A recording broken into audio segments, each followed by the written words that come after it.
Losing financial support was the tipping point. I had held everything together for so long, working multiple jobs and raising my children on my own. But when my sister Chloe and my mother teamed up against me, mocking me for not educating myself, I reached my breaking point. "This is what you get," they taunted, exchanging cruel glances and chuckling as they sneered. "Don't ever come back here." I glanced back and saw my daughters on the verge of tears, and the weight of it all hit me like a ton of bricks. I could no longer bear their cruel treatment.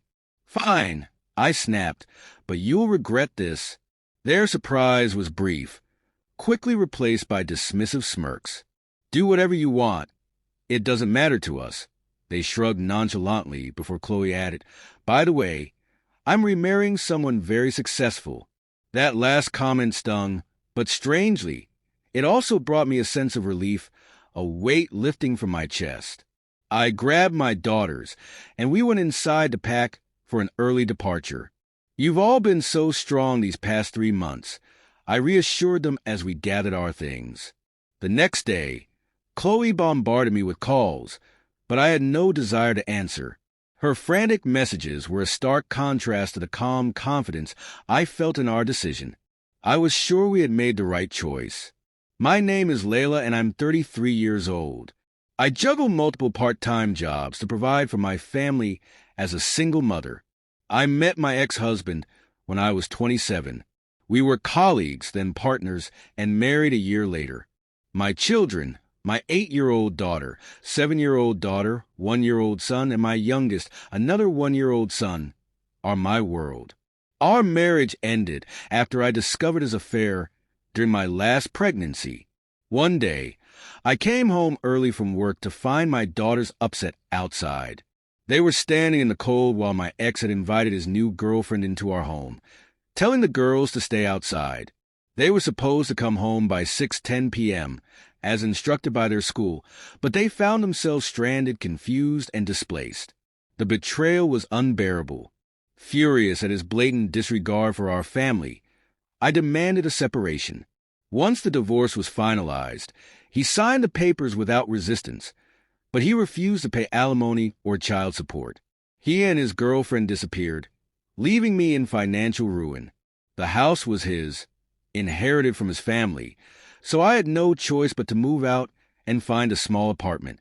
The upheaval impacted my health, and I lost my job. After resigning from my position upon our marriage, I was left without a steady income. Both my ex-husband and his girlfriend vanished, cutting all forms of contact and leaving me in despair. But I refused to give up. I took on several part-time jobs, working by day as a cafe server and stocking shelves at a drugstore, while nights were spent working at a friend's bar. During these long shifts, a friend's sister babysat my children for whatever I could pay her. After enduring a grueling year, I gave birth to my 4th child, a son. Despite the exhaustion, I pressed on. Then, one day, an unknown number began calling persistently. At first, I ignored it, thinking it was spam, but the constant ringing piqued my curiosity. When I searched the number online, I found nothing suspicious, so I continued to ignore it. But then, I ran into Chloe at the supermarket. Smiling smugly, she informed me that she had hired a private detective to find me. I was willing to spend the money, but I didn't want to overpay, she explained nonchalantly. Her sudden interest in reconnecting made me uneasy, especially considering how she had treated me in the past. I reluctantly returned her call after my shift. She proposed we meet at a diner, seemingly unaware of the life I was now living. When I explained the responsibilities I had as a mother to my children, she laughed, mocking me. "Who would marry someone like you?" she scoffed, her words cutting deeper than I wanted to admit. I was done with her. "It's none of your business," I said firmly before hanging up and blocking her number. The conversation, though brief, left me emotionally drained, a harsh reminder of the struggles I had endured and the distance I had to put between myself and my past. Later, I confided in my mother, sharing some of the thoughts that had been weighing heavily on me. But as I felt the bile of her indifference rising in my throat, I quickly went to pick up my kids. The evening that followed was calm, spent solely with my children. Yet, Chloe remained persistent. A month after our confrontation, I noticed movers next door. To my shock, it was Chloe and my mother moving in.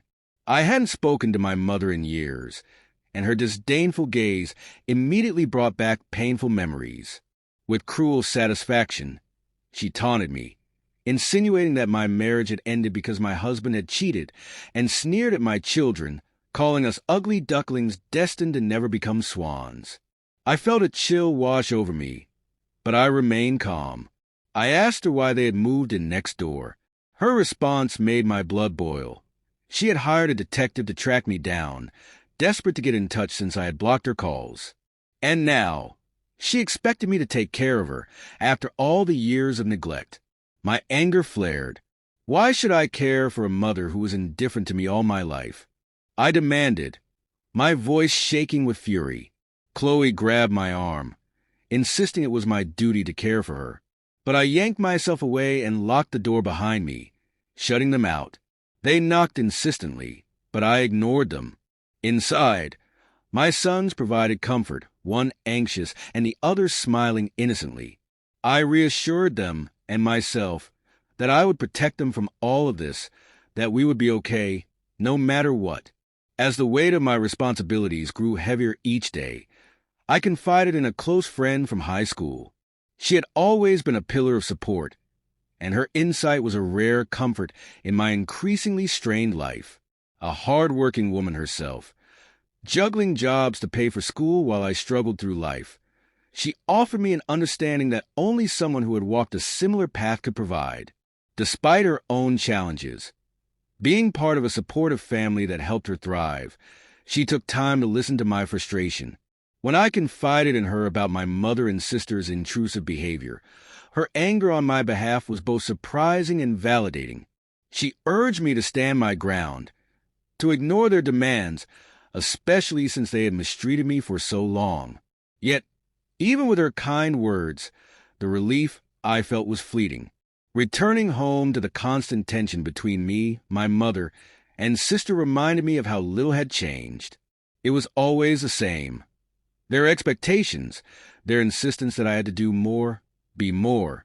My mother, despite her relatively good health, demanded I drive her to doctor appointments, pay her medical bills, and care for her as if I had no life of my own. Her claims of debilitating joint pain rang hollow, especially as she showed no signs of suffering. It was clear she wanted to make her life easier at my expense. When I tried to assert some boundaries, they only pushed harder. One evening, as I hurried to my door after work, they confronted me, visibly upset. They insisted that I was neglecting my responsibilities, that my mother's pain made her dependent on me. Frustrated, I brushed past them and locked the door behind me, trying to escape the suffocating pressure they placed on me. But they didn't relent.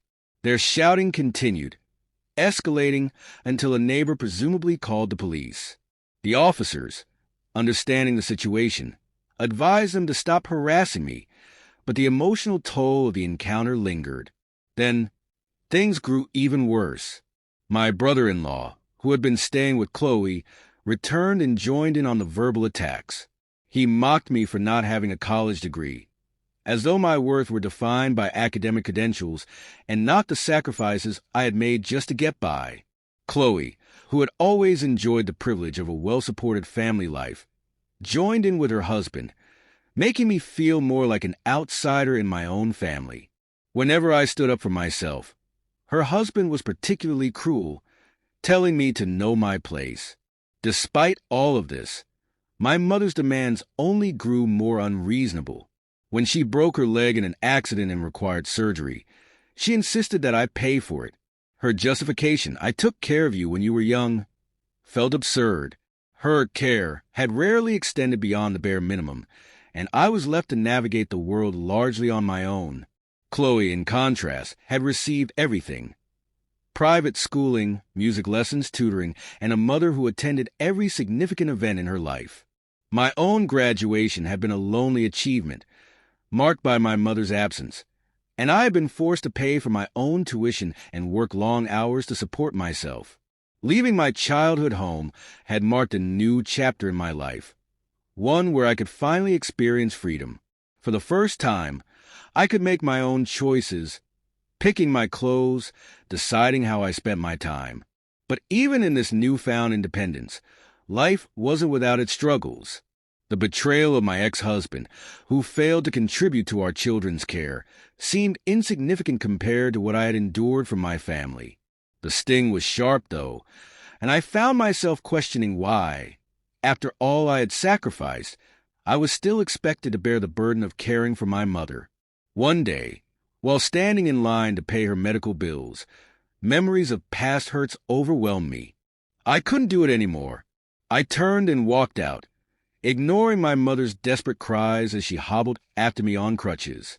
She, along with Chloe, had the means to support themselves. My financial contribution was no longer necessary. I drove away, a wave of empowerment washing over me for the first time in years. But my relief was short-lived. When I returned home, Chloe was there, furious, accusing me of abandoning our mother at the hospital. I quickly intervened to shield my daughters from her anger, asserting that this was not their concern. I stood my ground. Mother can manage her own expenses, I declared, finally refusing to be the scapegoat anymore. But the situation escalated. My mother appeared, hurling insults and calling me an embarrassment. In that moment, Chloe taunted me relentlessly, mocking every decision I had ever made. It was a culmination of everything I had endured, a stark reminder that, no matter how much I had given, I would never be enough in their eyes. Despite their hurtful words, a wave of unexpected relief washed over me. The weight that had held me captive for so long began to lift, and I finally found the courage to act. Resolutely, I gathered my daughters. "We're leaving tonight," I declared, my voice firm but gentle. "You've all been incredibly strong. Pack your things quietly and load them into the car." Their eyes welled with tears, yet there was a spark of something else, resilience, that met mine. We were ready to move forward, leaving behind the past's suffocating shadows and stepping into a future that held the promise of peace and, perhaps, happiness. I had waited for the perfect moment, and now it had arrived. When Chloe began her night shift and her husband was otherwise occupied, we seized our chance. The night was thick with stillness as we packed our essentials, the soft murmur of the car engine cutting through the silence. With hearts full of both fear and hope, we left quietly, slipping away into the unknown. The next morning, my phone buzzed incessantly with missed calls and frantic messages from Chloe. I chose to ignore every one of them, a quiet declaration of my resolve. Their desperation was palpable, but deep down, I knew they had always relied on me more than they'd ever admit. For months, I had been planning our escape, carefully calculating every move, overcoming financial hurdles, and waiting for the right opportunity. When an apartment in a different district became available, I jumped at the chance, securing a safe haven for us far from their toxic influence. We arrived at our new home tired, yet strangely relieved, as if a long-held breath had been released. For the first time in years, I felt a true sense of peace. A week passed, and I finally contacted Chloe. Her voice, tinged with irritation, demanded to know where I had been and why I hadn't answered her. I explained briefly, making it clear that I would no longer be involved in their web of manipulation. I ended the call, blocking her number to ensure she couldn't reach me again. I was prepared for her to resort to desperate measures, even hiring a detective again, but I was ready. I had already taken steps to safeguard myself and my children. A few weeks later, I left my daughters with friends for the weekend, determined to confront my family one last time. We met at a local diner, a neutral space where they couldn't control the narrative. They arrived, visibly ready for confrontation, questioning if I had notified the police of my whereabouts. Chloe's anger was palpable, but I remained calm, refusing to engage with her fury. Then, unexpectedly, my mother softened. She called me sweetheart and lamented that she hadn't meant her harsh words, asking if I could lend them money, cloaking it in the guise of family need. Their hypocrisy hit me like a punch to the gut. After years of scorn and neglect, they were now reaching out only because they needed something from me. It was a bitter truth, and I couldn't ignore it. It had taken months, but I had gathered the courage to expose Chloe's dishonesty. I had reported her suspicious activities to the police, which led to the revelation that she had been fired for embezzlement, a secret she had kept hidden from her husband, who thought her job was their sole income. This, along with her attempt to shift the burden of caring for our mother onto me, revealed the true nature of their intentions. They had planned for our mother to babysit under the pretense of overtime, but in reality, they expected me to take on every responsibility, leaving them free from any obligation. The truth, once hidden, came crashing into the light. My daughter, disillusioned by her mother's actions, confided in me about Chloe's unethical behavior. A concerned family member also tipped me off about Chloe's secret thefts from her customers. I had no choice but to report it to the police, though I had requested a delay in the investigation until my children and I were settled. The police eventually took action, and Chloe's fall from grace was swift. While Chloe's life spiraled, my mother continued to turn a blind eye to her actions, choosing to ignore the harm Chloe had caused. But when my niece, sickened by her mother's behavior, shared her disillusionment with my daughter, the dam finally broke. Combined with community complaints, the police launched their investigation. When confronted, my family could no longer deny the truth, and they were forced to face the consequences of Chloe's actions. The shame was undeniable. Leaving that diner after our final confrontation, I felt a profound sense of relief, like a heavy weight had been lifted from my shoulders. It was as if I had closed a painful chapter of my life that I never wished to revisit. At home, my children played happily, blissfully unaware of the storm that had just passed, and for the first time in years, I felt a genuine sense of peace. In the weeks that followed, my father became an unexpected source of support. He offered to handle the financial burdens that came with the legal battles, determined to ensure justice for his grandchildren and to make amends for the years lost. His support meant the world to me, and I was grateful beyond measure. As Chloe's reputation crumbled and her actions caught up with her, those family members who had once criticized me began to see her true nature. They distanced themselves from her, and my mother, once the powerful matriarch, found herself isolated, burdened with debt, and forced to scale back her lavish lifestyle. Meanwhile, I flourished in a new job where I felt appreciated, respected, and valued. Day by day, my life improved. Each morning, I sent my children off to school with a smile, knowing they were safe and free from the weight of the past. My relationship with my father deepened, and he became an integral part of my children's lives, imparting wisdom and joy. As time passed, we grew further from the pain that had once consumed us, inching ever closer to a happiness we had long believed unattainable. Despite the hardships we had endured, I emerged stronger, more resilient. Seeing the joy on my children's faces, knowing they were free to dream without fear, reassured me that all the struggles had been worth it. We were finally free, and I had given my daughters the greatest gift of all, the chance to grow up in a world where love, peace, and safety were no longer fleeting ideals but lasting realities.